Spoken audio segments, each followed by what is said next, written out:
Committee for Thursday, February 27th, 2020 will now come to order.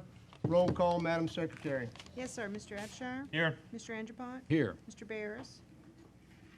Mr. Bartie? Here. Mr. Brame? Here. Mr. Burley? President Gilrery? Mr. Hayes? Here. Mr. Landry? Here.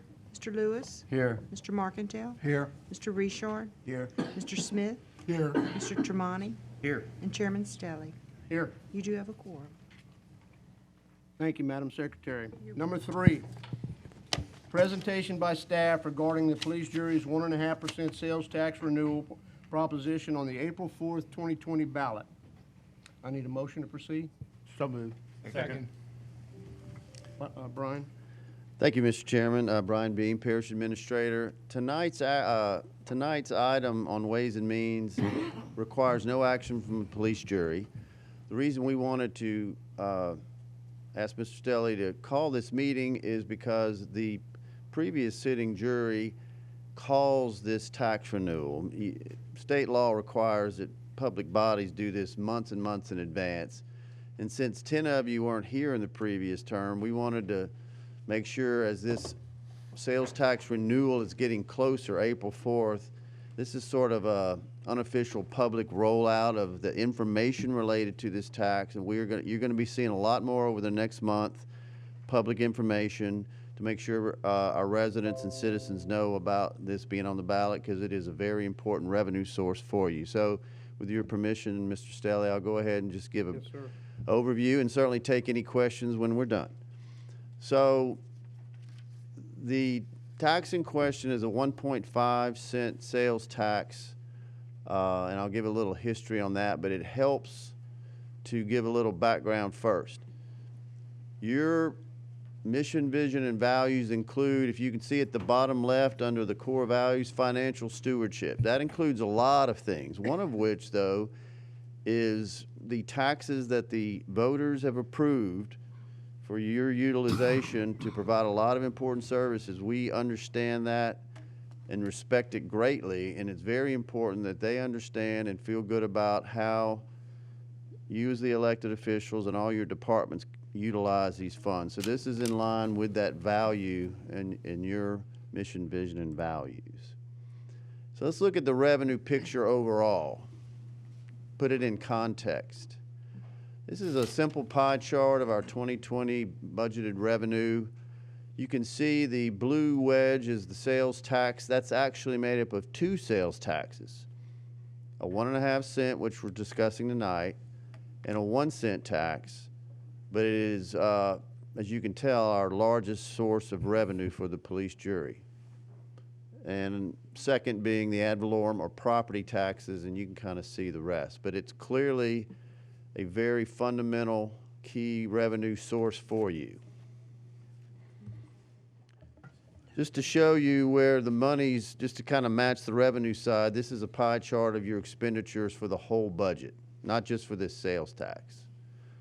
And Public Works, like it is every other year, is the biggest expenditure area, bread and butter of a police jury operation. Most, not all, but most of the sales tax revenue from this tax I'm going to discuss goes to things you would put under Public Works in general. So that's why we wanted to show you that. So here's the details on the tax. If I say it 5 or 10 times, it's intentional. It is a renewal. This is not a new tax. Okay, so let's get that out there. Originally levied in 1992, voted in. It's actually started being levied, I think, in 93, but the voters approved it in 92. It covers all unincorporated areas, no cities. The only unincorporated area it does not include, though, is Moss Bluff, Gillis, or Ward 1.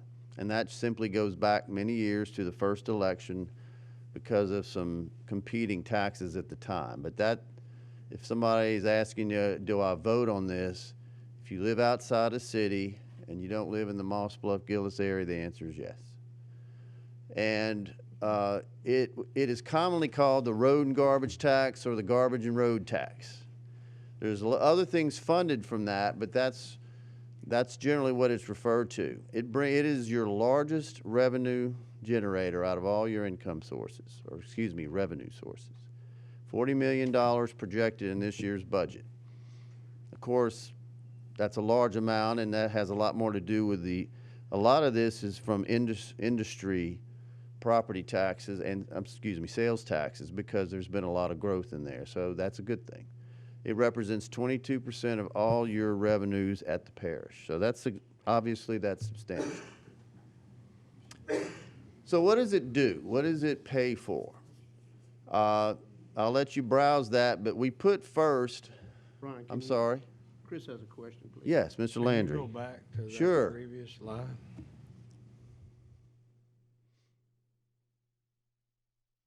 Under background, why don't we try to get rid of that except Ward 1?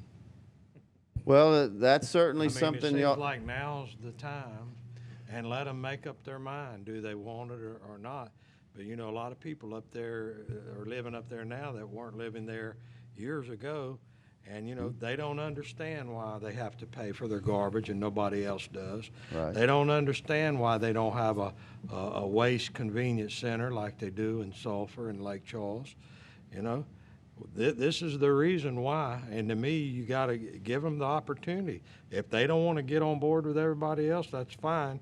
But I don't think we should not, I don't think we should deny them the opportunity to at least say yes, we want it, or no, we don't. I don't care if they vote for it or not. I mean, if they want to continue, but it would certainly help that area. That's just my opinion, but I don't live there. So to Mr. Landry's point, if we allow that, first of all, they would have to decide if they want to participate. Is that correct? Well, yes, your representation from that area would have to get a feel from the local citizens from Ward 1. What I'm concerned about is if they have not wanted it in the past, how does that impact the passage of this renewal? I would assume either they're going to get in. Couldn't it be separate? I mean, Yeah, there should be a if way I to could, have Mr. Chairman, two let me separate try to issues. address Mr. Landry's question, and I think it'll put things in perspective. It's a good question. It's come up. What's, I think, probably misunderstood is there's been thought that, well, if Ward 1 could just vote on its own, yes or no, then we'd add them in. The problem is that's not how it works. If you call a sales tax renewal, it's got to be exactly what you've had before. So let's use your example. If you say, hey, we want to see if Moss Bluff and Gillis want to be added in, it's a very good question. It's certainly possible they want. You would have to call this a new tax. That's a whole different animal, and it would have to pass parish-wide for them to be. Here's the difference. Moss Bluff, as a tax base, isn't that big. It's more of a residential area, much like Carlos, South Lake Charles. It's the tax being over the whole parish is where the value comes in. So you would have to, the idea here, and I have discussed this with a lot of the jurors, is I think it'd be very important to secure what you have, and then y'all decide as a jury, talking with the residents, is it worth in the next year or two maybe doing a proposal that if it was proposed, it'd have to be parish-wide again, and if it lost, it wouldn't jeopardize this revenue that you already have. Do you have to do it that way? No. They could vote their own, but it would not generate near the money that other areas would get. And I know I'm getting a little in the financial weeds, but that's the reason. It's not as simple as just add them in, is what I'm saying. Then let's do it as a renewal and move forward. I think as that soon would as we be my can answer, after. and we have to get, we certainly don't want to go pursuing adding a tax where they haven't voted unless, certainly not just Mr. Richard and Mr. Smith, but all of you are getting to feel, hey, we would like an opportunity, then y'all can decide, but let's secure what is a very important resource. That's been our approach anyway.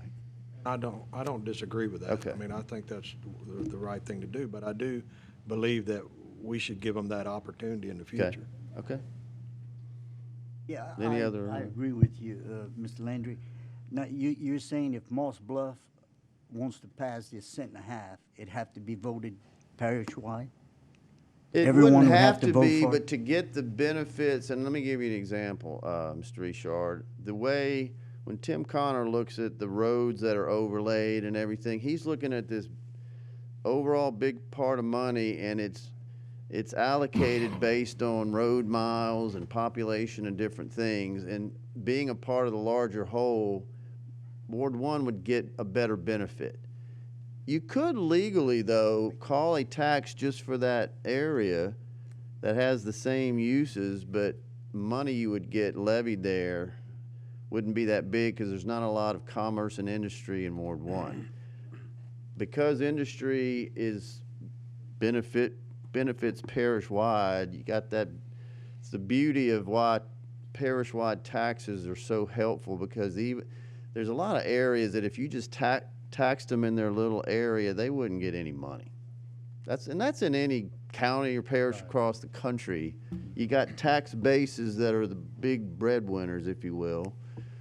In our case, industry is the big payer of these taxes. How would you ever get them included with the rest of the parish all at the same time? You could do, let's look ahead and let's be optimistic this renewal passes. Anytime after that, you could put a group together to study it, and you could propose a new tax that includes them, and it's possible that would pass. If it failed, though, you wouldn't lose this. Right now, if you said, why don't we just add them in now, you're jeopardizing $40 million.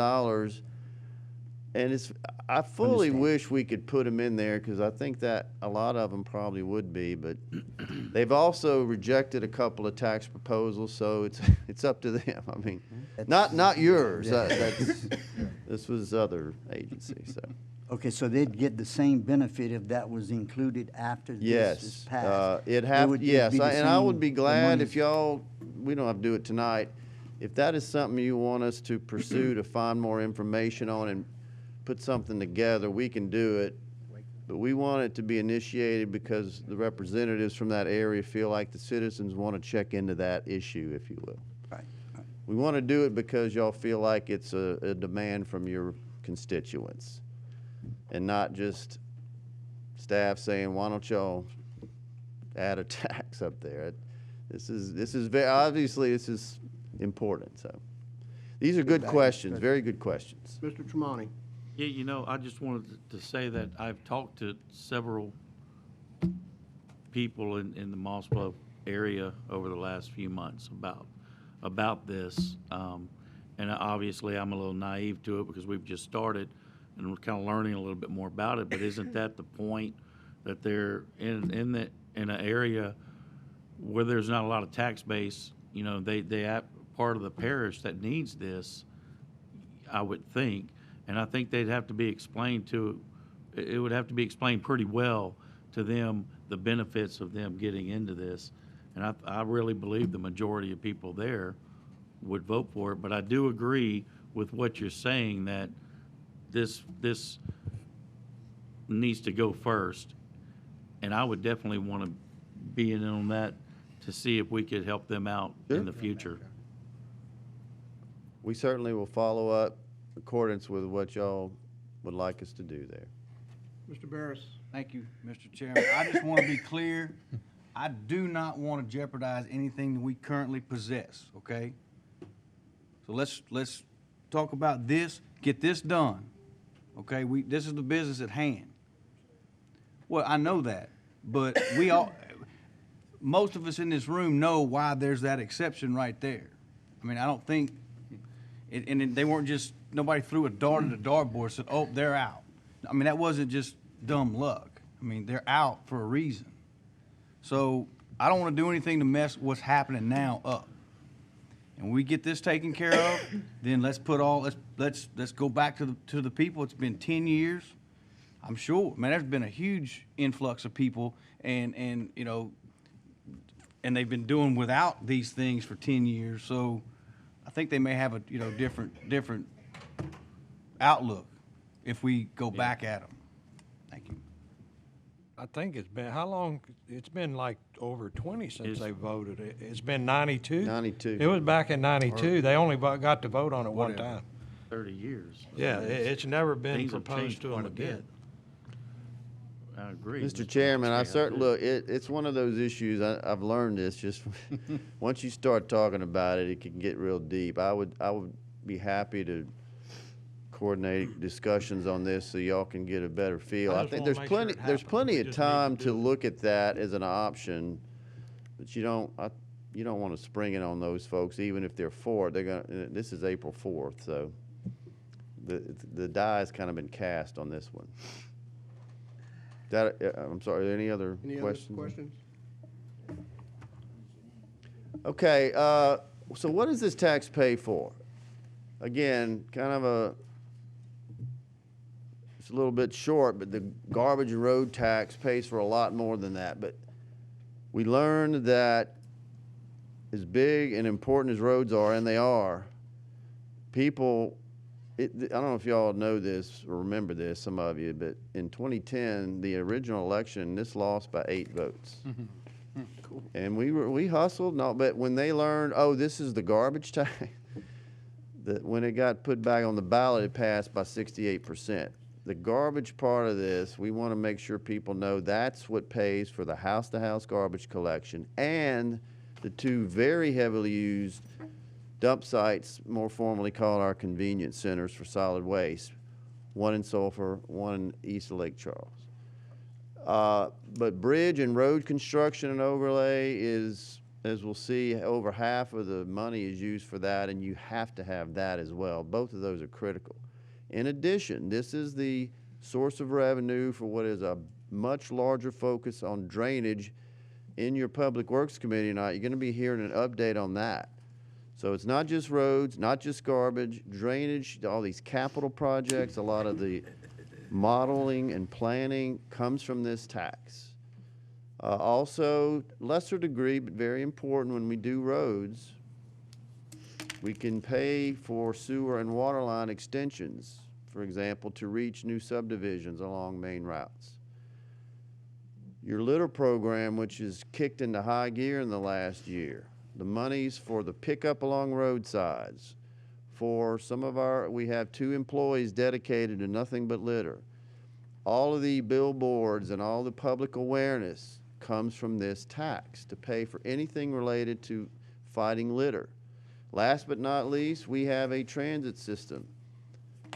This is not the fixed route like cities have. It's called on demand and run through Human Services. Very helpful for the needy in this parish who need to get back and forth between medical appointments and so forth. Let me show you, this is a little easier way to break it down on a pie chart. It's how the money's spent, but it shows you in a little bit to give you a sense of the, how much. So let's start with the garbage. If you look at this looks like orange to me, solid waste, we broke that down. That's, again, residential trash collection, unincorporated residents everywhere but Ward 1. And then the east and west solid waste centers, you're very familiar with those, and then the litter program. That all together makes up about 14%. The big one is the roads and bridges. That's building them, that's maintaining them, that's overlaying roads every, say, 10 to 13 years. Very critical, and of course, drainage now is about 1/4 of it. It's a lot of money, about $14 million. And these are just a few pictures to show what we're talking about. Y'all know this part. This is a picture of a driveway. If you're driving into one of the dump sites, that's what you see. It's all paved, and they've got many areas to dump. You can recycle things there, too. These are a couple of photos from the road construction side of things. We have 1,100 miles of road in the unincorporated areas. Think about that. With 2 ditches on either side of all of them, many of which Alan and his team, Wainwright, we're going back on the drainage stuff and resetting. It's not just roads, it's drainage. The sewer treatment still goes through a lot of that, so you got to keep those maintained. Bridges aren't talked about a lot. We probably should talk more about bridges. This is actually on Rosenall. This is a newer one, or an upgraded one. very important to people. And why do you know that? Because we hear from jurors when one is being fixed. And even though it's not I-10, I can assure you that we've got a lot of bridges here, and they are not cheap. These are tough. But we have a great program. And there's some examples of what drainage things we do. So I could go on, but I just want to give you all a little bit of visual of what we're talking about. And then, of course, these are actually very recent pictures. You can see Sulphur and Westlake recently did adopt-a-spot programs that we've started. A lot of eagerness to do these adopt-a-spots, which we're excited about it. All because of this tax. And there's one of your transit buses. These are 16 passengers. I think they're all paratransit, and you can, if you have handicapped folks, it's set for those. This is the last slide, and we always are going to get asked this: what happens if it fails? This is not to scare anybody, although I will say when you put a trash truck with a no more trash thing, I do want to get attention. You don't have an alternative here. We would have to say, probably on the garbage collection, that would have to be monthly fee like a lot of other areas pay. You're talking $17, $20 a month for households, which, that's a lot of people pay that, but that sales tax pays for that now. That would probably have to go away. The convenience centers, I'm not saying we'd have to shut them down, but those are not cheap to run. General fund's your only really other option, and that is not near as big as this fund, and it has to pay for a lot of other things. Proactive drainage maintenance. It isn't we couldn't do any drainage, but we couldn't do near what we do with this. And then bridges and road construction. We have to cut back on all of that. So again, this is your largest one source of revenue. It is, this is your meat and potatoes tax right here. Brian, if you don't mind, Mr. Andrepont has a question. Yes, sir. With, We go back to that With then. April 4th right around the corner, what's the parish's plan? Because this is vital. I mean, obviously, this is very important, and it's Okay. important to the citizens. What's the plan of informing the public about getting out and voting to renew this? That's a good segue. Actually, this is my last slide. Let me just go ahead and echo what Mr. Andrepont's saying. Early voting is March 21st, 28th, so we're now less than a month away from that. A lot of people, y'all know, vote early. Election date, April 4th. So, to answer your question, Mr. Andrepont, tonight was sort of making sure all of you are familiar, and we're going to have, matter of fact, I think before the next meeting starts, Alberto is going to be handing you, we have a one-page fact sheet. We're going to spread out there. We have been meeting regularly on that issue. Heavy on social media because that's the biggest way people keep up with parish news. You learn that from the citizen survey. We have probably 7 to 10 civic club discussions, the biggies, the web presence. I'm going to leave some out, but we're hitting all the places. But even now in 2020, it is very important for all of you and your individual groups and circles to just get the word out. Because people want to go, tell me about this. Should I vote for that? Please, it's a renewal. It's for your garbage pickup. It's for your roads. And it's for your drainage. And that's 3 big selling points. I certainly, if we need a little more detail on the public, we're going to be doing like morning show spots as it gets closer. We make sure there's a lot of courthouse complex agencies down here, police jury and over, but they're in your buildings. We put out flyers for any of those, and it's all public information. It's not, we can't say vote yes, we just say here's what it is. So, but we need y'all to put the word out in your districts, please. I hope that answers that question. Yes, thank you. That's the end of my presentation. Again, no action needed. Happy to answer any questions if you have any more. Mr. Bartie. One quick question is, what else is on the ballot? And then I have another question as well. There's some items on the May ballot, but on April, I don't remember if there are any. It's the presidential primaries going on. I'm sorry, thank you, yes. Mike? Now, okay, No, let me here's ask, why this is important. I'm so glad Mr. Smith said that.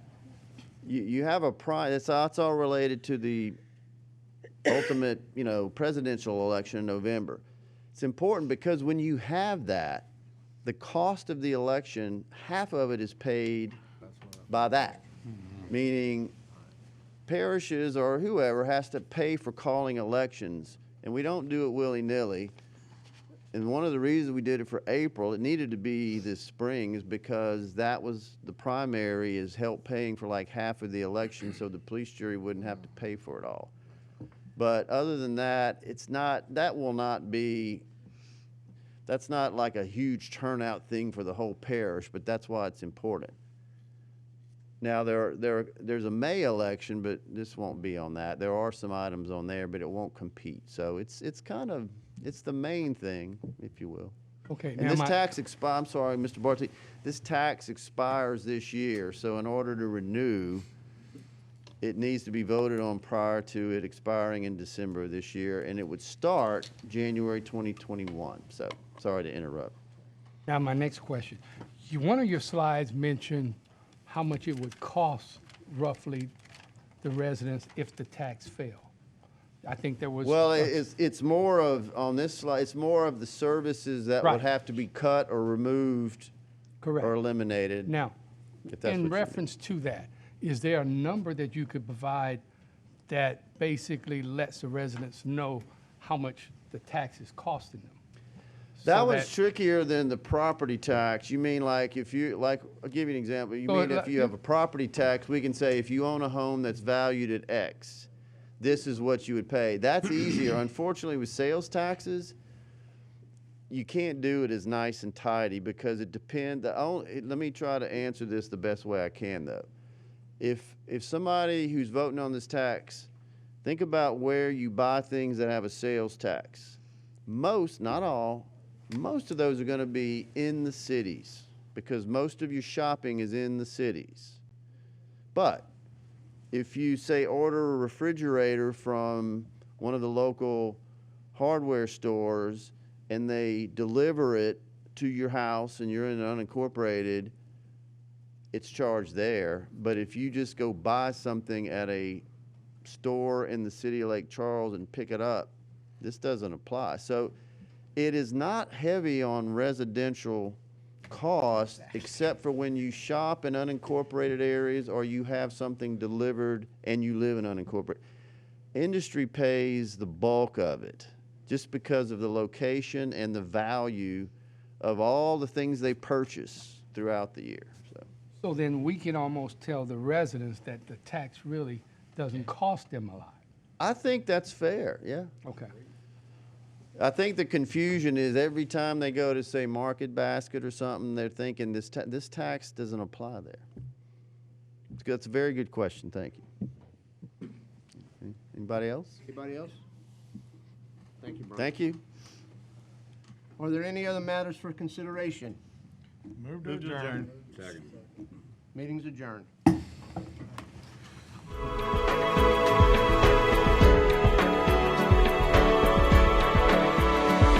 Good evening, everyone. We'll call the meeting to order of the Public Works Committee.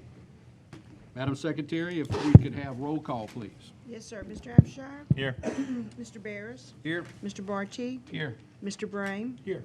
Vice Chairman Burley? Here. President Gilvery? Here. Mr. Hayes? Here. Mr. Landry? Here. Mr. Lewis? Here. Mr. Markentile? Here. Mr. Richard? Here. Mr. Smith? Here. Mr. Stelly? Here. Mr. Tremonti? Here. And Chairman Andrepont. Here. Everyone's present. We have a quorum. Yes, sir. At this time, would you please rise for the invocation and pledge of allegiance to be given by Mr. Bartie? Heavenly Father, we just thank you for this day, Heavenly Father. We give you all the honor and the glory and the praise that you so richly deserve. Now, Father, we ask that you would just be in the midst of this meeting as we come together to enhance the lives of all citizens of Calcasieu Parish. Father, it is our prayer that the true spirit of service would rule our hearts, guide our thoughts, and control our lives so that one day we may become through you servants of all. In Jesus' name, amen. Amen. Pledge allegiance to the flag of the United States of America and to the republic for which it stands, one nation, under God, indivisible, with liberty and justice for all. Just a reminder for everyone, if at this time would you please silence any mobile device that you may have, and if you would like to speak on any particular agenda item, if you would fill out a blue card that's located in the back and bring it to the front to our secretary, please. Moving on to item number 4, presentation of proclamation to Mrs. Barbara Hardy, President of Beta Kappa Zeta Zeta Phi Beta Sorority Incorporated. President Gilry. Yes, I'd like to invite Ms. Hardy and everyone to the podium. Ms. Hardy right here.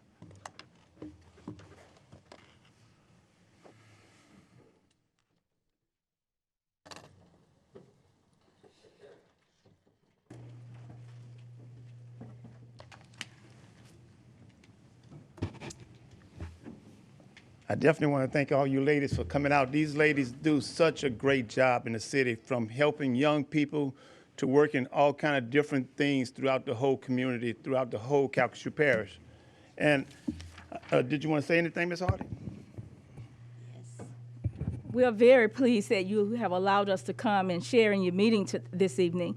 Zeta Phi Beta Sorority is a national organization of women who is very into doing community service throughout all of these years.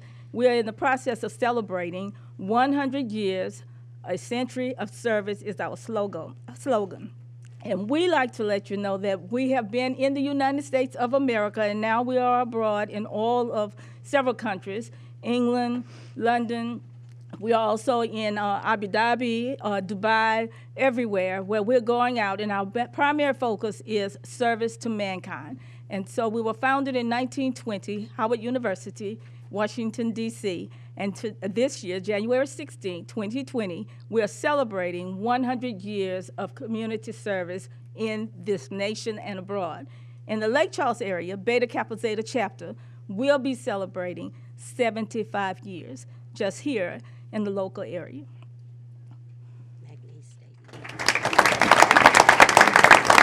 I forgot one other. That's why we need each other. We are celebrating 50 years on McNeese State Campus, and we are the first Black Greek letter organization on McNeese State Campus, founded in 1969. Does anyone have any? That was my proclamation. Let me read it out for everyone. And this proclamation says, whereas Zeta Phi Beta Sorority Incorporated is celebrating its 100 year of sisterhood, final womanhood, scholarship and service, and whereas Beta Kappa Zeta is celebrating 75 years of service in the city of Lake Charles, and on May 10, 1945, became the first Black Greek organization of the city. Whereas Zeta Phi Beta Lambda Gamma sorority became the first Black Greek sorority of McNeese State Campus, celebrating 50 years of continuing service. Now, therefore, I, Tony Gilbert, President of the Calcasieu Parish Police Jury, do hereby proclaim Thursday, February 27, 2020, as Zeta Phi Beta Sorority Incorporated Day. This is your day throughout the whole Calcasieu Parish. Please stand by.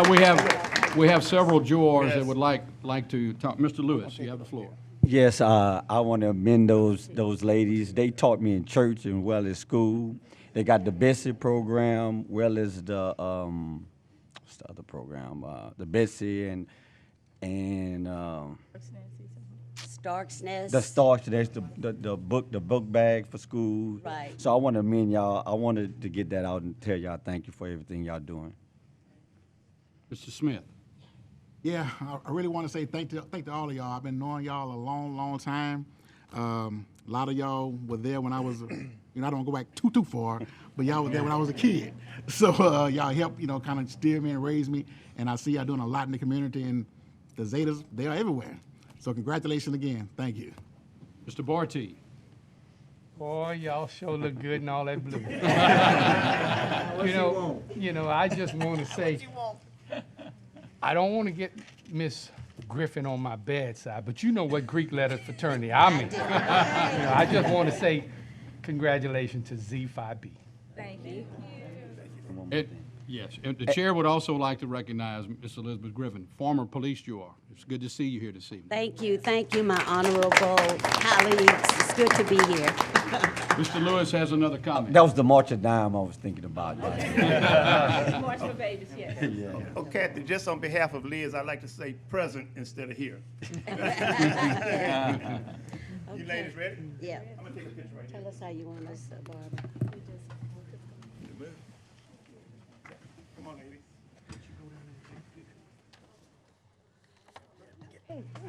Anybody else want to take a picture? They love to take a picture. Anybody want to take a picture? Hi, ladies. Hey, how y'all doing? Stand right here. Oh, you go around. Hey, what? Y'all sure look fun. You don't have to be beautiful to be in that. Looks like it. I see something. Looking good. How can we do that? Say, come on. Y'all, come on. See if we can make like 2 rows. Still in the way. Ron, you gonna, what you call it? Photo bomb. Photo bomb. Then just make sure your face is in between somebody. Okay.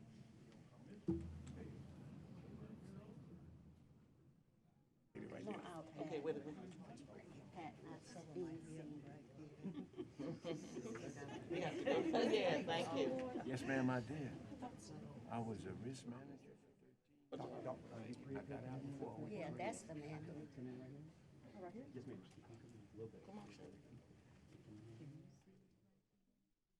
Spread out like you used to spread us out. Because we look jumped up. Can you,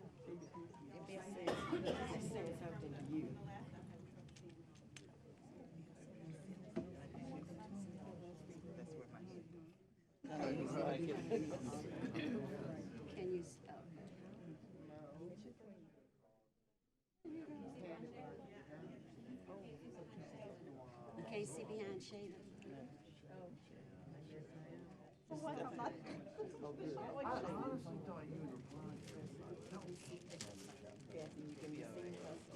Can you see her?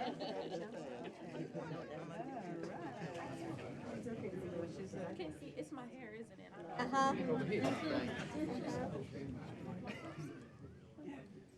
There you go, Anthony. That's a good spot. That's a good spot. Okay, let's go for it. There you go. Is that better? Okay. And she kind of touched his face. But she is covering my face. You need to pause.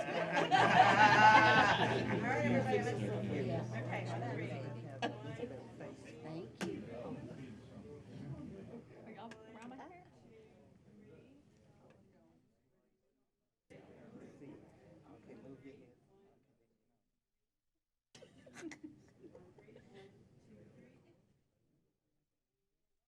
All right. Thank you. Thank you, ladies. Shayla, I'd like for you to go to the podium for just a minute. What did you do? Where were you? I miss Shayla. You good? Don't worry. You earned your wings. Yes. Come on, man. He ain't here to defend himself. Don't throw him under the bus. Mr. Chair. The chair would also like to make one other comment in reference to the presentation, and that is to Shaylin Townsend. She's one of our own. She's our traffic engineer, so we want to commend her and appreciate her. Thank you. And Mr. Chair, Ms. Karen, you want to say one thing? Just one other thing. Mr. Lewis, I was going to say Brother Lewis. Mr. Lewis mentioned about the March of Dimes. The Walk for March of Dimes is no longer in the Lake area, but Zeta Phi Beta Sorority has had a partnership with the March of Dimes since 1971. Therefore, we're doing a mini walk in the area so that we can continue to raise money so that we can also promote the avoidance of prematurity and healthy babies being born. And so we still continue with that partnership. Thank you for the work you're doing in our community. We appreciate that. Moving on to item number 5, presentation of certificate of recognition to Mr. Mickey Smith Jr. in honor and recognition of receiving the 2020 Grammy Music Educator of the Award. Where's Mr. Tremonti? He's over there. Okay. Mr. Smith, if you would come forward. Just want to say, I was blessed to meet Mickey several years ago. He played at a lot of events for the dealership. Always a classy guy. Very beloved at Maplewood. I think he's probably the most famous teacher to come out of there now. So the kids love him, and congratulations on your Grammy as a Music Educators Award. To the city of Sulphur, he means a whole lot. Our kids at Maplewood are blessed, and I don't know that they know what they've got in this guy. One of the best musicians I've ever heard, and it's our honor to give this to you. Mr. Smith. Yes, sir, I'll read it. So presented by the Calcasieu Parish Police Jury on this day, the 27th day of February 2020, to Mickey Smith Jr. in honor and recognition of receiving the 2020 Grammy Music Educator Award in appreciation of his dedication as band director at Maplewood Middle School for the past 15 years and his many contributions to the citizens of Calcasieu Parish. Congratulations again, my friend.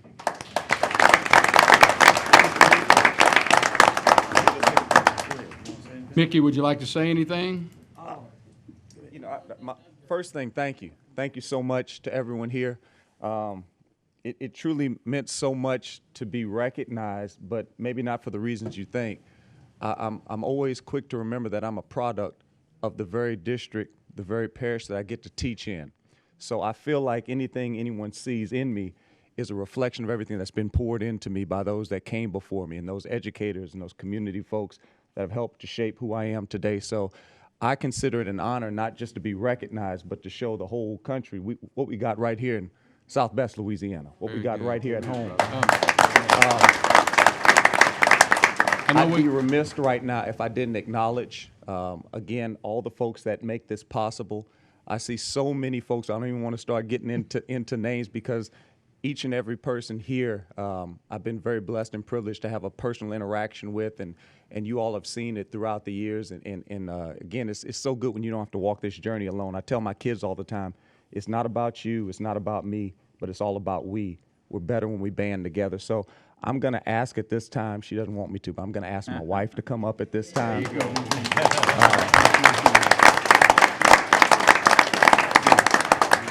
Because a lot of folks will see me, but they don't understand that it's a collaborative effort. I can't be what I need to be and who I need to be without everything that she does for our family and for myself. And she, too, is an educator in the area as well, too. And it's so good to be able to walk this thing with the one that you love. And I definitely would be remiss if I didn't acknowledge the fact that I'm nothing without the leadership. And I'm so blessed and privileged today. She didn't have to be here, but she is. And I'm so happy. I want to invite my principal, Miss Saberly O'Quinn, to come up to the front. And my student, too, Ashton. Come on up, man. He's here, too. So y'all come on up. Again, I don't want the time is well spent, but I just want to say thank you so much to everyone for being here today, and thank you for taking the time out to just recognize and acknowledge, because again, this is a result of what we were able to do with our young people, and I think we're better when we band together. Well, Mickey, stand by, because there's a few jurors that want to make some comments, and then we'll take some pictures as well. Mr. Lewis. Yeah, I got the chance to work with him. We done the first sax in the city at my spot, so I worked with him when we first get started. So I applaud you and I love you for that. Thank you. Mr. Barris. Thank you, Mr. Chairman. Known Mickey, same circles for years, but I want to say that we were in Shreveport a couple weeks ago for a police jury convention, and in the restaurant there was a gentleman with a little bow set up, and I said, man, I wonder what he plays. Well, he shows up, and he's got the same little setup, and he plays sax. And I walked up to him, and I had a $5 bill, and I was going, hey, bud. I said, this answer is not a right or wrong question. You're still gonna get this. I said, but man, you know Mickey Smith? Mickey Smith. He goes, you know Mickey Smith? I said, yeah. He goes, man, so this dude, hey, you should have seen his face. So you was, as far as Shreveport, you're good. Did he get the 5? He got the 5. He got the 5. Mr. Smith. Congratulations again. He has a great last name. That's right. But, you know, I have seen him play throughout the area, and I know he also puts out a good children's book also, too. So whenever I get a chance to read it, it definitely tells a good story. And once again, congratulations. Thank you. Mickey, I'd like to, the chair would like to say a comment as a former school board member for 5 terms. I'm going to say that teaching, and we'll all agree, and I know Ms. O'Quinn will too, teaching's a calling, as in many other fields. But not only are you an excellent musician, we see how you interact with children and the difference that you're making in lives. Talk to children today, talk to all of us. There's somebody that has put a stamp on who we are, and that came from the classroom. So to all educators, we congratulate you and keep up the good work. Thank you so much. Thank you. Let's take a picture. Look, now you know how I had to say, a lot of you all don't know that my Mardi Gras ball, I played the saxophone, and Mickey let me use his sax, so now I am going up for a Grammy. Mr. Burley. Congratulations, Mickey. Mr. Burley. Mickey, I couldn't be more blessed to have watched you grow up in Mossville and in Westlake. And when Miss Carrie and I were dating, I was working shift work at that time, and you were in high school, and you'd go out underneath the bus ramp just about every afternoon and play that sax. Well, I'd go sit across the street of her house underneath the carport and listen to Mickey playing that sax, because I always wanted to play a sax, but I never took that opportunity. But I have one other thing to say is, if you go bigger, please don't take your wife from SPR.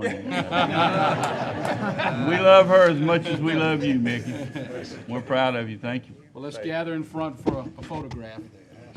For those that want to take a picture together. I'll let you go first. Congratulations, man. Hey, Mickey. It's a blessing to hear. Tell me.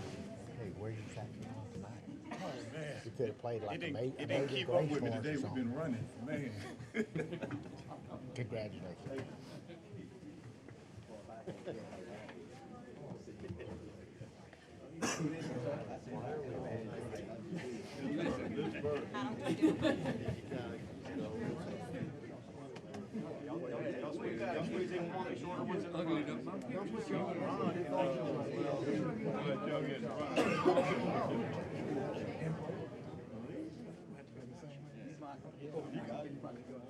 Come on, man.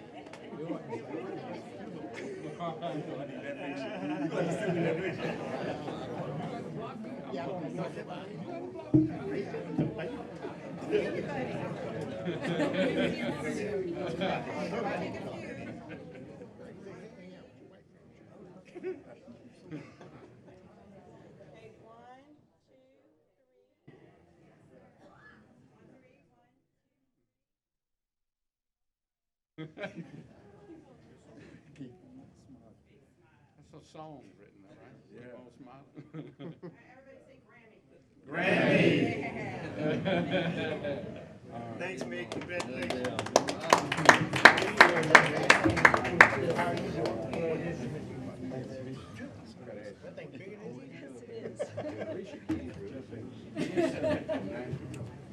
She didn't sing, but she's making music. I was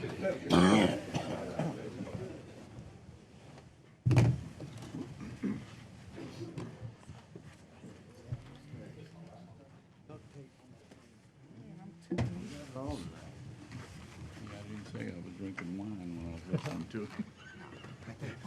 The lady said to school, they know this over there, they call her right.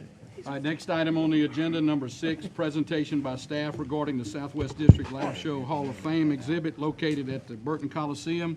Mr. Barnes. Good evening. Thank you, Mr. Andrepont. I believe this is an unfortunate first for me, being here at the podium. It's the first time I have to use glasses to read. So, excuse me. Jason Barnes, Director of Burton Complex. We're pleased, members of the jury, thank you for allowing us a few minutes of your time to tell us about some exciting news. About 7 years ago, when the police jury assumed management over the complex, one of the first meetings I had was with Mr. Jerry Watley, our region's former county agent.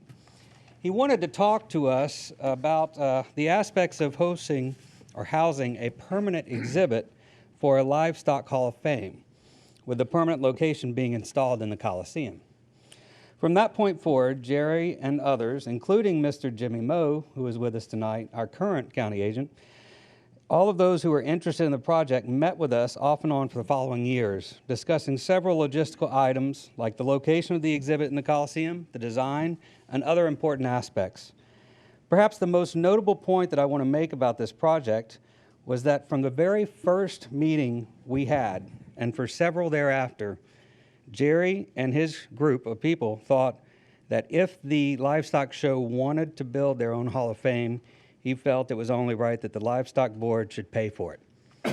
And that's what they're doing. We're pleased to announce that a permanent livestock show Hall of Fame will be built this year to showcase past participants and other big accomplishments over the several years that they've been in existence, more than 80. The livestock show will provide $25,000 to the police jury for our facilities department to lead the project to completion. Before I ask Jerry and Jimmy to come up and speak, I just want to bring your attention to something.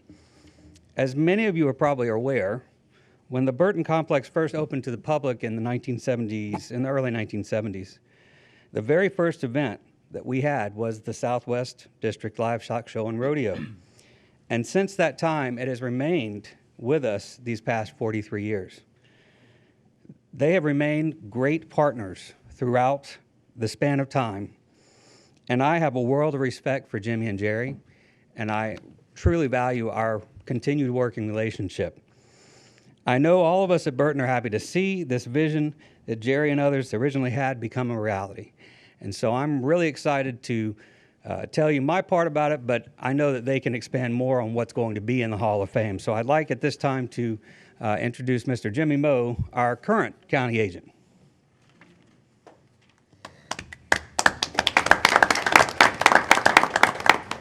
Good evening. Thank you, everyone. My name is Jimmy Moe. Like you said, I'm the county agent with the LSU Ag Center here in Calcasieu Parish. And from those of you who may not know, our office is right on the side of Burton Coliseum, the white building with the green roof, kind of the way we describe it to everyone.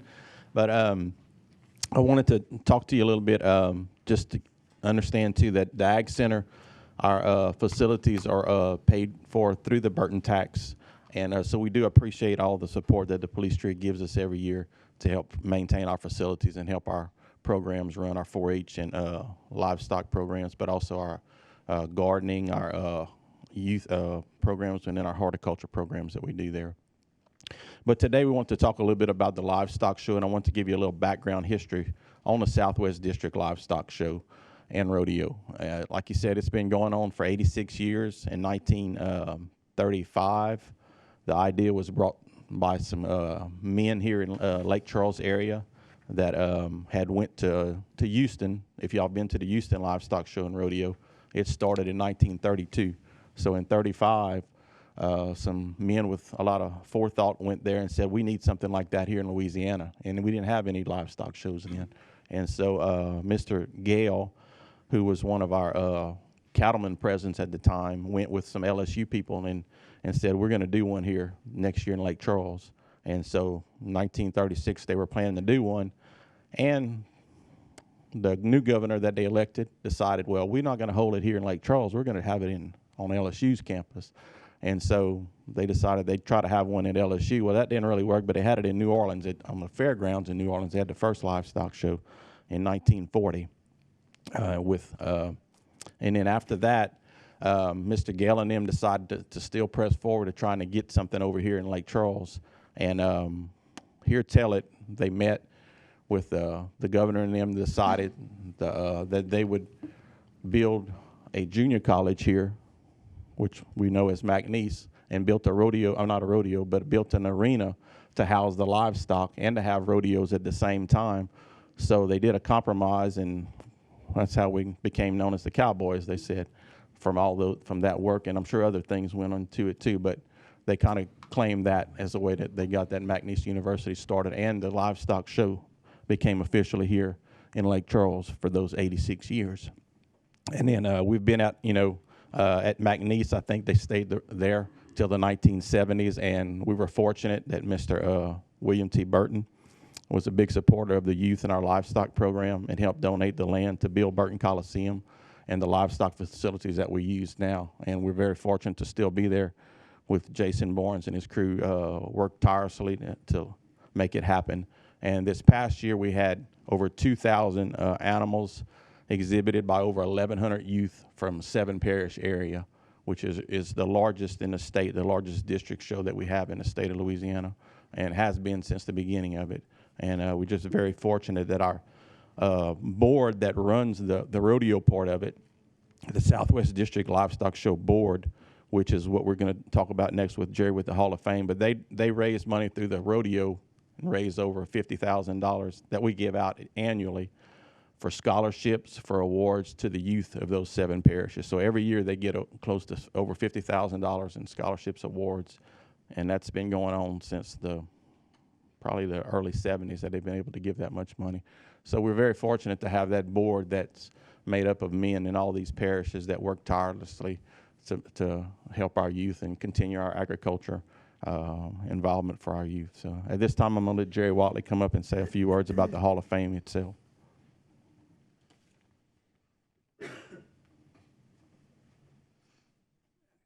Thank you, Jimmy, and thank you for allowing me to come back to home for a little while. I've been retired about 10 years, and it's really nice to come and see that the police jury is still doing what it always did for the 40 years that I was here. Y'all do a great job taking care of the citizens of Calcasieu Parish. And if you looked at what all happened here tonight, you don't wonder why things are progressive and beneficial to the people of Calcasieu Parish, because you saw the people that they recognize, and we have those kind of people all over the parish. But that's just a little aside. When we had our diamond anniversary with the Fat Stock Show Board and Rodeo, we were looking for something to kind of give it a little notoriety and make it a little bit special that year. And so we came up with recognizing some of the pillars that founded this organization, and we recognized them. And so then they said, well, look, we need to do a Hall of Fame, and it would include not only the livestock show but the rodeo. And so we have a mixture of people that have contributed to making it one of the best in the state of Louisiana. And we're the people that usually go around asking for money, not for us, but to use for other people and to do our work. But when we considered this Hall of Fame, what we thought was that we need to be able to fund that if we can, because it would be something that's going to provide a history for our people for years to come, and it would certainly be appropriate to have it in the Burton Coliseum, because Mr. Burton was a tremendous contributor to the facility, to youth all over this area, Southwest Louisiana. And so that's where we are, and we've had we appreciate the cooperation we've had from Jason and the police jury, and we want to just kind of give you an update on that. And it's kind of gone slow, but it'll probably be picking up speed in this next year. We've got some of the dirt work done, and I say dirt work, just some of the decisions made that were a little bit hard to come to sometimes, because we have a board that's real passionate about this rodeo and livestock show, and they support it very strongly. And so anyway, that's where we are. We appreciate your support and allowing us to be here tonight too. Thank you. If there's any questions about it, ask Jason or Jimmy. Mr. Barnes, any final comments? No, sir. We're just really excited to get it started. And hopefully, at some point this year in the third quarter, I think we'll have it as a reality. Mr. Gilry. Yes, Mr. Barnes, which part of the Burton is that going to be in? It's going to be located on the west side, on the second level, in the concession area, close to where the McNeese Hall of Fame is. Okay. All right. Thank you. That's a wonderful Thank thing. you, It's part of our culture in Southwest Louisiana, so I'm glad to hear that. And thanks for coming tonight. We appreciate it. Thank you. Moving on to item number 7, receive report from staff regarding the status of the Regional Watershed Planning and Strategic Analysis Project. Mr. Bean? Thank you, Mr. Chairman.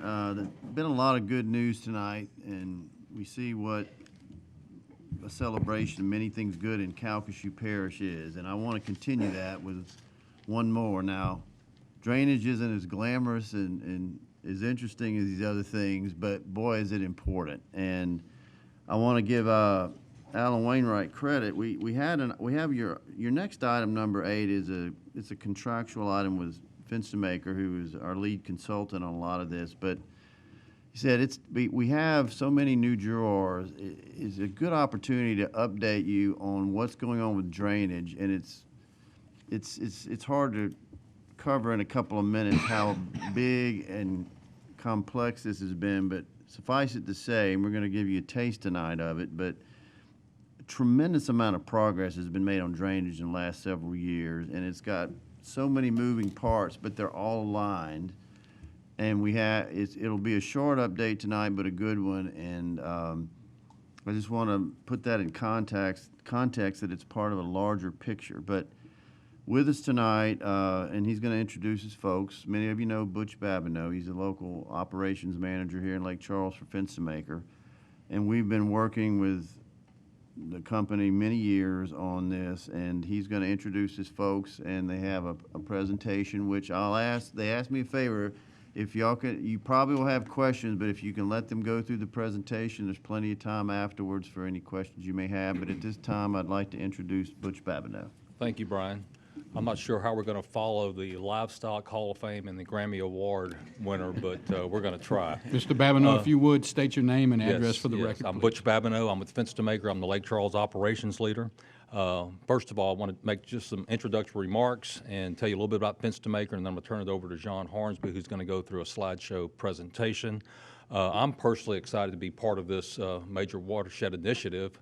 I was born and raised in Lake Charles, and I moved back home 5 years ago. The firm is also recognizes the importance of this and is committed. We have Charles Fenstermaker, who's sitting in the front row. He's our president, and John will also introduce some of the other staff members that are working on this project. Real quick, Fenstermaker is a multidiscipline firm. We're celebrating our 70-year anniversary. So we were established back in 1950. We opened up our Lake Charles office 5 years ago. And since then, we've been providing services to Calcasieu Parish for over 15 years. We've done significant drainage analysis and design, roadway, roundabout, intersection design projects, environmental and surveying services. So we really appreciate the work we've done with Calcasieu Parish, and y'all have an excellent staff. We really enjoy working with all of your staff members. Some of our other clients in the area includes the City of Lake Charles, Cameron Parish. We work for the Port of Lake Charles Airport, and several of the LNG petrochemical facilities in the area. Also, which is really important to know, and it's going to be an important project that we coordinate with on this parish-wide initiative, is we were selected as the prime consultant for the Louisiana Watershed Initiative Region 4 drainage analysis, and that includes the Calcasieu and Sabine watersheds. Our consultant team for this project that Jean is going to present on includes Fenstermaker as a prime, but we have several sub-consultants, including CSRS, the Water Institute of the Gulf, and Deltaris. I would like to now introduce Jean, who's our PM for the project. Jean is a senior water resources engineer, and she has extensive experience in drainage and transportation, not only in Calcasieu Parish, but the entire state of Louisiana. Jean? Thank you, Butch, and I'm really excited to be here tonight. As he stated, my name is John Hornsby, and I'm with Fenstermaker, and I'm the project manager for the Regional Watershed Planning Project. As Butch mentioned also, I've had the opportunity to work with Calcasieu Parish since 2006, primarily on drainage initiatives, and I have to commend the parish. Y'all are by 4 steps ahead of other parishes within the state. I've watched y'all grow economically. I've watched y'all grow from a population size, and I've also watched y'all grow as y'all have moved forward with watershed planning as well as floodplain management. And those are really important elements, and we're going to talk about that today. But first, I want to introduce a couple of people that are here with me.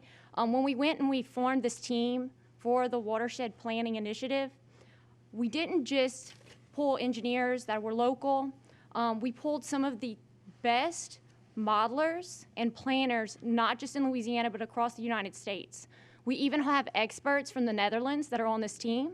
The Netherlands are at the forefront of flood protection, and they're contributing to this as we go forward, helping us make steps and good decisions, because this plan is for the community.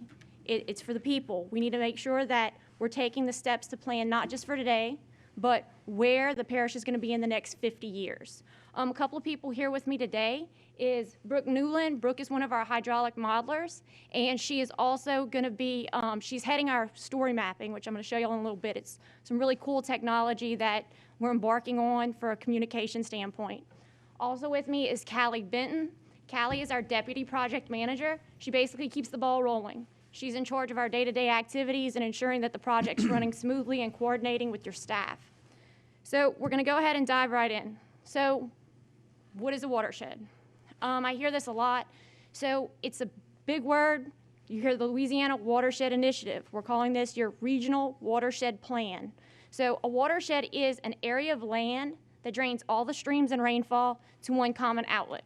That outlet, in our circumstance, is the Gulf of Mexico. And Calcasieu Parish sits within 3 major watersheds: the Sabine River, the Calcasieu River, and the Mermentau. So what's important to note, though, is that we're not just handling the water that drains in Calcasieu Parish. We're actually handling water that starts up all the way at Dallas, comes through the Sabine River, and comes through your parish. Water, when it rains at Fort Polk, that water eventually makes its way through your parish. So it's important to understand that this is one system. These systems, each of these individual watersheds have smaller watersheds in them, but ultimately we have to look at it from a regional standpoint, because what happens upstream affects the person downstream. The decisions and the policy that's implemented upstream affects the people downstream. And also, sometimes decisions we make where we're at can also affect the people upstream as well. So we have to look at the whole system. And like I said, Calcasieu Parish is kind of ahead. Y'all started thinking this way years ago. Just since the 2016 flood, has the state gotten on board and said, hey, we can't look at political boundaries. Water doesn't see a political boundary. It has no boundaries. It runs within its watershed. So Calcasieu Parish itself is separated. You have 11 smaller watersheds. The map up here shows those 11 watersheds, and as part of this plan, we're going to look at each of these individually. But we're also looking at it as a system, because with the map I showed you before, it's part of a larger system. So for each of these watersheds, we're setting up hydraulic models that are going to help us drive decision-making for projects, policy, and programs. So I just stated, watersheds, we don't see political boundaries, but the map up here shows you your political boundary. Each one of you has a district. And the purpose that I'm showing you this is a lot of your districts have 1, 2, 3, even 4 watersheds that fall within it. So, and you share boundaries with other police jurors. So the decisions we make and the projects that we implement and the policies that are going on within our municipalities, we need to work together wholly to move this forward and be successful. And successful y'all are, because y'all are moving in the right direction. The adoption of consolidating your drainage districts was a great step in that direction and part of that plan.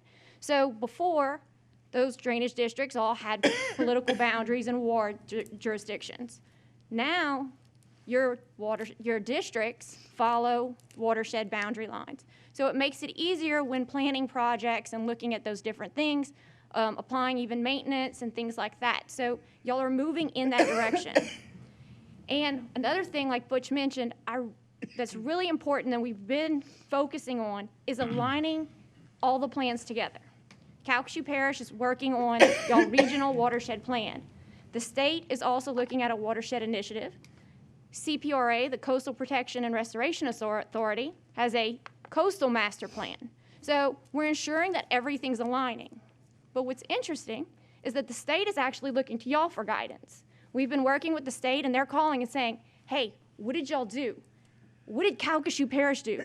Can we see your ordinance? Can we see, what are y'all doing? What are your modeling standards? So y'all are actually kind of becoming the go-to to answer some of these questions. But the other thing is we're ensuring that as we make decisions, as we look at what projects and where they fall, we look at funding sources. $1.2 billion is being brought into the state as part of that watershed initiative. So we want to make sure that the decisions y'all are making, the projects that we're analyzing, can apply for funding through this. So that's another step of the plan, is y'all are going to have that and say, we're ready. Here's a project. You know, other parishes don't have that ability. And y'all are, like I said, steps ahead. So that's very important to think about as we go forward. So as part of this project, we look at 5 major steps. We began the project pretty much in a planning phase. We met with stakeholders, your drainage coalition, your mayors. We even embarked and we met with people outside of your parish. What's going on in Beauregard, what's going on in Cameron, some of your neighbors. We met with even the SRA. We wanted to know how's the system working and ensure that we're getting the input from everybody. We set goals and objectives, which I'm going to go over. Step 2 is a gap analysis plan. This is basically data collection, figuring out where you have data, where do you need more data. Step 3 is kind of the most robust. This is where we're setting up hydraulic models. Those models are being utilized to look at projects, determine flood risk. Where does it flood, and how can we protect the people that are building within our community? And then also, we're using it to analyze projects, see which projects can move forward, which projects are valid and feasible today. But what we're also looking at is, are these projects still viable in 50 years? If we see changes to our system, we all see more rainfall today. As we see things change, are they still viable in 10 years, 25 years? So we're looking at that as well. And then ultimately, step 5 is, as the projects move forward and in the construction, implementation, also creating a toolkit. We don't want these models to be dated and sit on a shelf. They're going to stay alive, and they're going to be a tool for your staff to use to also continue to look and take project nominations and screen those projects. So, like I mentioned, during the planning process, your community put in their input of what are some of the goals and objectives. So the key ones that were selected and actually ranked in this order was they were looking to reduce vulnerability to extreme events, whether that's rainfall, also tropical storms. Next, they wanted to protect their critical infrastructure. So your critical infrastructure is your police station, your hospitals, things that are needed when we have storm events. Also, lift stations are considered critical infrastructure. Other things that we needed to leverage past projects. Like I said, y'all have invested a lot of money over the years, as well as the state and federal government, and we want to leverage those projects that the state's working on, as well as things you've done on the past. Other things is improving your quality of life. We want to look at projects that can be a park system, things that can help people enjoy living in Lake Charles. But at the same time, we want to ensure that we're still continuing to enhance your economic growth. We don't want to hinder that. But we want to ensure that whatever we do, we're sustainable, and in the future, we can bounce back from a storm as quickly as possible. And lastly, a concern is being prepared for coastal impacts, whether these are tidal, surge implemented, the changes to the coast that are occurring, and how does it impact you as a parish. Next, we did the gap analysis. This is a big effort. This includes the flying of LIDAR, which the parish provided. Other things of data collection, we did a lot of survey data. Your gauges that have been installed have been very useful throughout this project. And also flood extents and flood claims. We met with some of the municipalities and said, where are your flood problems? Because not everybody makes that FEMA claim. We wanted to know where the problems were.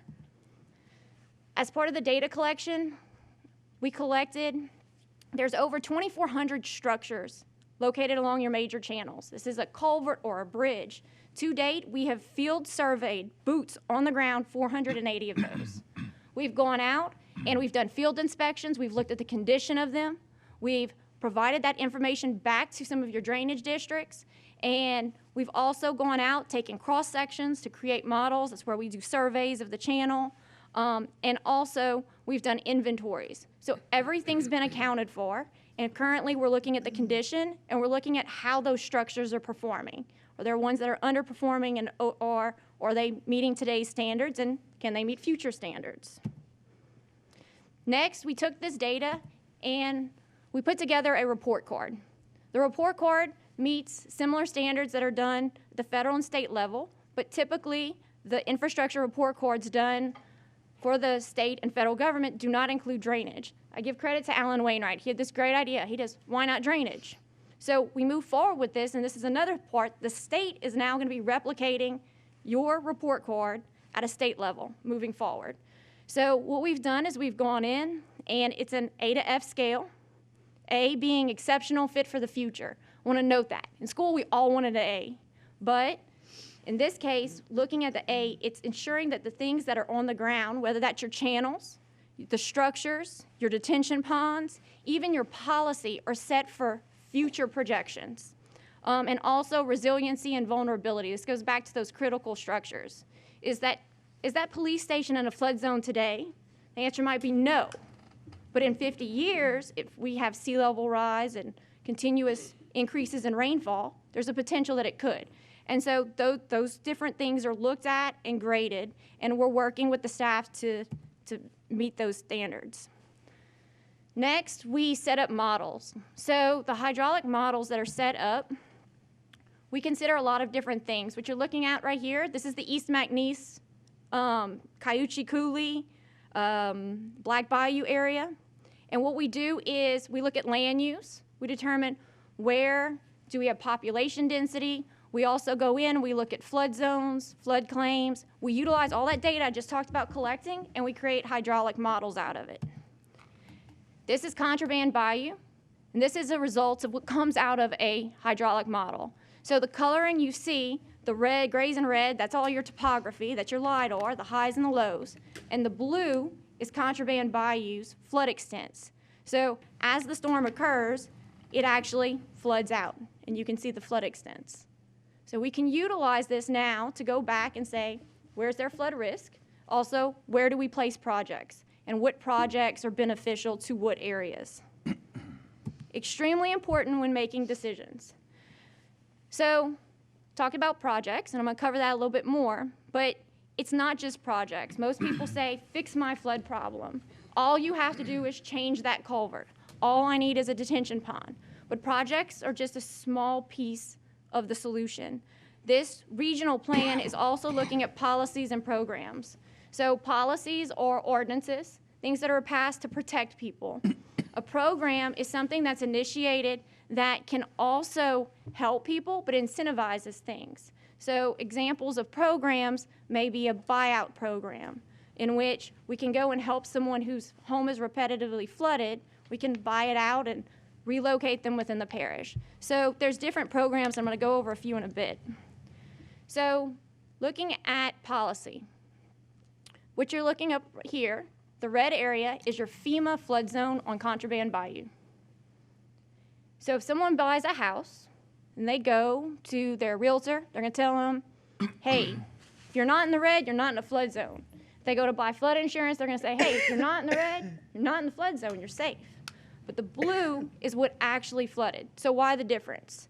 The red area was generated in 1980 using the data they had, the rainfall that was at that time, as well as the developments that was the development that had occurred at that time.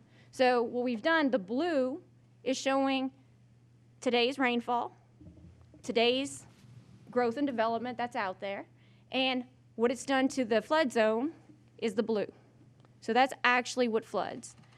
So using these models, y'all can utilize this information in addressing policy.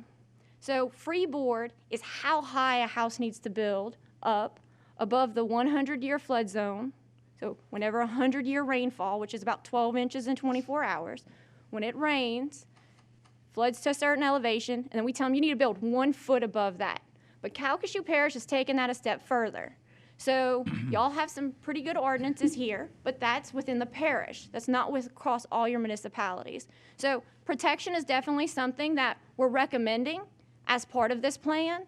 And there's a lot more detail that goes into this, but we're just kind of giving you a taste right now. Also, for freeboard, which is how high you need to build, do you just build up to today's elevation?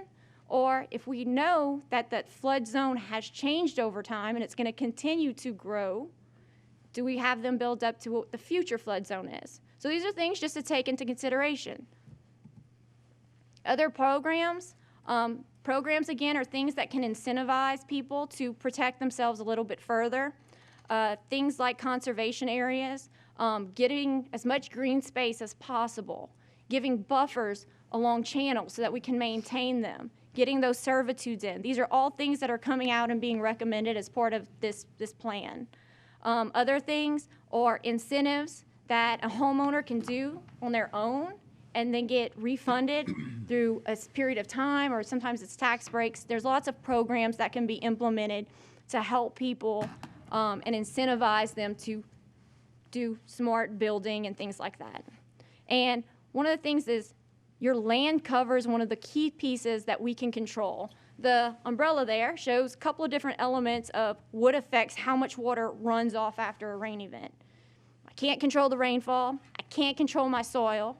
I can't control the tides that are coming in, but we can control land cover. So that's where the green space comes in and those types of regulations and programs. Next are projects. One of the things that's being discussed with the parish is doing a nomination or a call for projects. They do this at the state level as part of the QIPRA and CPRA program. So what it is each year people would nominate projects. Utilizing those models, those projects can be screened. From there, those that show the most benefit and no negative impacts to their neighbors, upstream and downstream, would then move forward to engineering and design, construction. And what this graph and this table is showing you is that it's a continuous process. Everything has to be adaptive because we don't know what the future holds. So we want to make sure that even after construction and operation, we continue to monitor those projects. Let's say it's a pump station. It may be that we continue to monitor it and we determine we need an additional pump in the future. So adapting and continuing that cycle because things are going to change. That's a given. So projects that might be considered as part of the nomination program, channel improvements, such as widening, regrading, changes to bridges and structures, other things, regional detention ponds, conservation areas, and then also floodgates and pump stations. So this is just kind of giving you a taste of types of projects that we're looking at and can be analyzed utilizing the models. So how do we communicate this information? You know, the modeling, the projects, when it comes to the public, they want to understand, they want to be informed. So what we've established is we've been working with the parish, and this is a story map. It's a website that's set up, and someone can go to it. They simply scroll, just like you would on your phone, an iPod, or an app. You can keep scrolling. It's interactive, so you can see this is the information we went over earlier that tells them what watershed they're located in. They can click around. They can find out what their system looks like.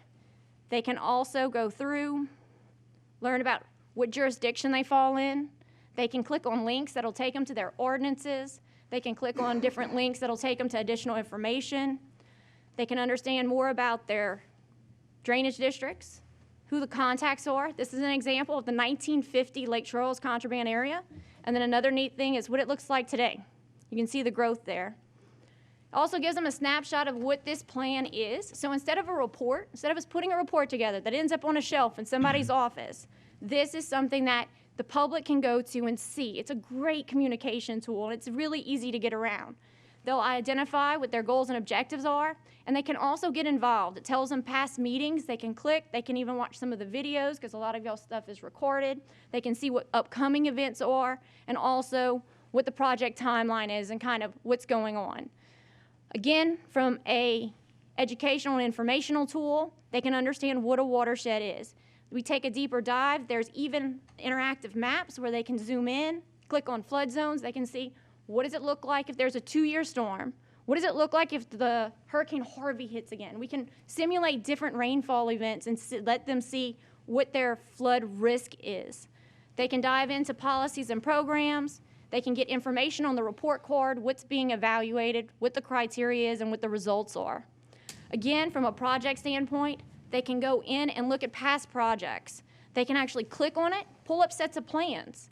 They can also see what projects are on the list, where they're at, and get information of what that project costs, when it's planned to start. So again, just giving that public that information. They want to know, and this can definitely help y'all as well, and pointing them into the direction of, hey, go look here. There's a lot of great useful information.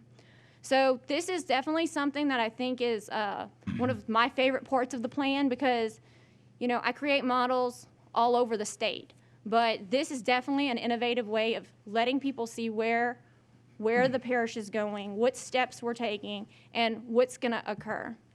So going on to that project timeline, as we mentioned, we're taking this project and we're looking at it from a watershed basis. So each watershed's been broken down.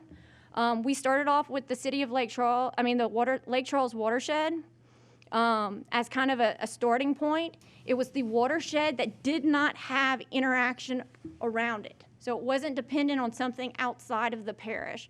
So we started there.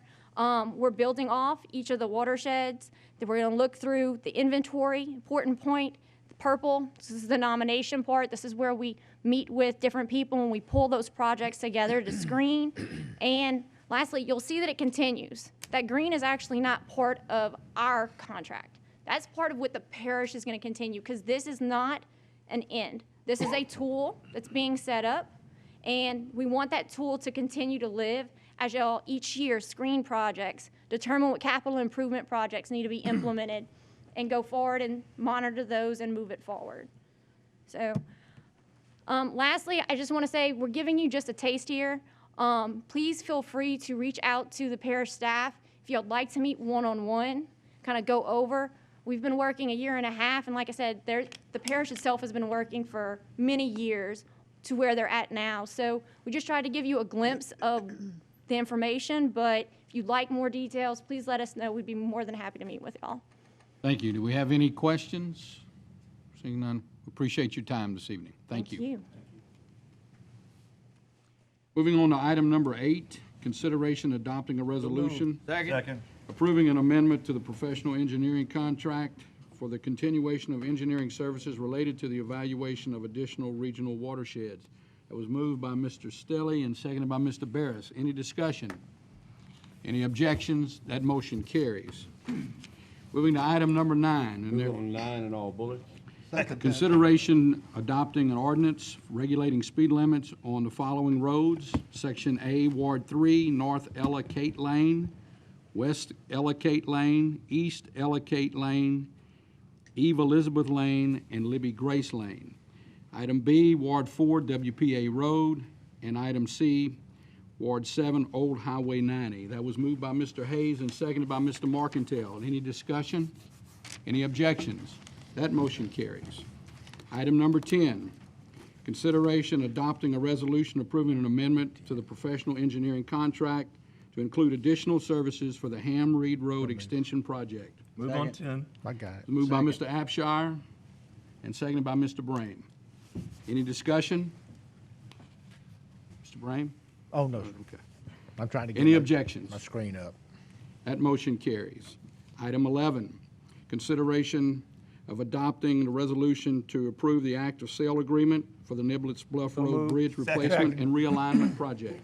That was moved by Mr. Barris and seconded by Mr. Gilry. Any discussion? Any objections? That motion carries. Moving to item 12, consideration adopting a resolution approving an active sale agreement for the Dean Drive Bridge Replacement Project. Move. Moved by Mr. Barris and seconded Got it. by Mr. Tremonti.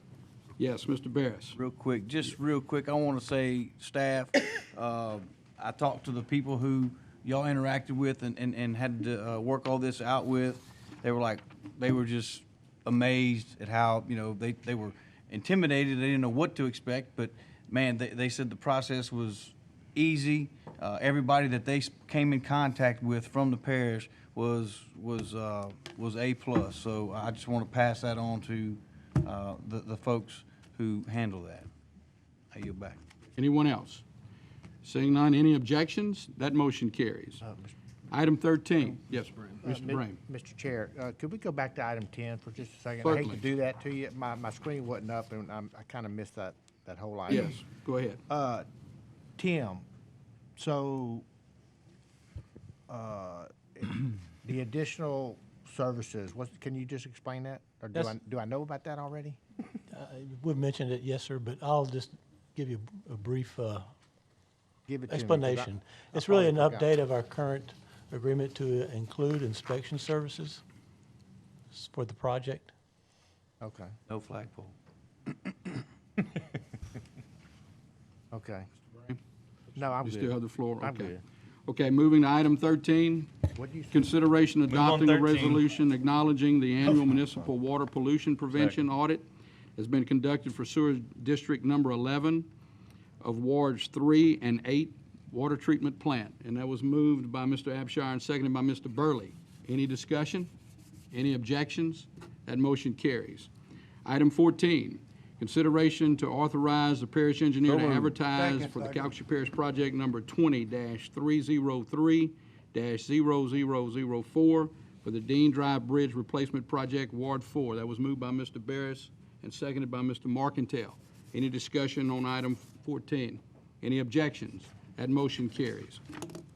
Item 15 is an advisement, and that's that the annual rabies vaccination clinics will be held from 7 a.m. to 12 p.m. in Sulphur at the West Cal Arena, and on Saturday, March 14th of 2020, and at the Lake Charles Burton Coliseum on Saturday, that's April 18th of 2020. Yes, Mr. Gilray. Yes, Chair. I would like to see as many jurors as we can over there. That is a great event. And I want to thank all the jurors who came out this weekend for the other event that we have. It was one of our best time of having a lot of jurors there. So I'd like to see all the jurors hang out and come help out over there. Thank you. Barris. You talking about the zone? Yes. Mr. Stelly, were you able to ride any of the rides? Okay, back to the rabies clinic. Any other discussions regarding rabies clinic? Seeing none, that was an advisement. Item 16, is there anything else that needs to come before this committee? Move to adjourn. We have a motion to adjourn. Let's see, it was second. moved by Mr. Abshire and seconded by Mr. Stelly. Any objections? We stand adjourned.